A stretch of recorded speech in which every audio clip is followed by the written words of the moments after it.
मुंबईत पावसाचा red alert दिलेला आहे आणि आपण बघू शकता की मुंबईत जोरदार पावसाला पुन्हा एकदा सुरुवात झालेली आहे आणि ही दृश्य जी आहे ती दादर वेस्टर्न रेल्वे स्टेशनची आहे आणि रुळावर पाणी साचण्यास आता सुरुवात झालेली आहे।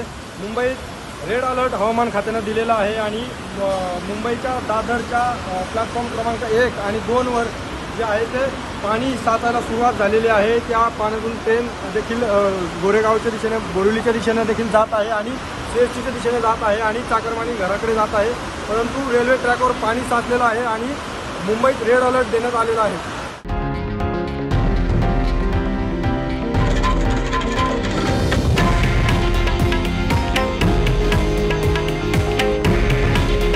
हे आहे देशातील नंबर 1 न्यूज नेटवर्क आणि आपण पाहत आहात TV9 मराठी। काळजी तुमची, हित महाराष्ट्राचं।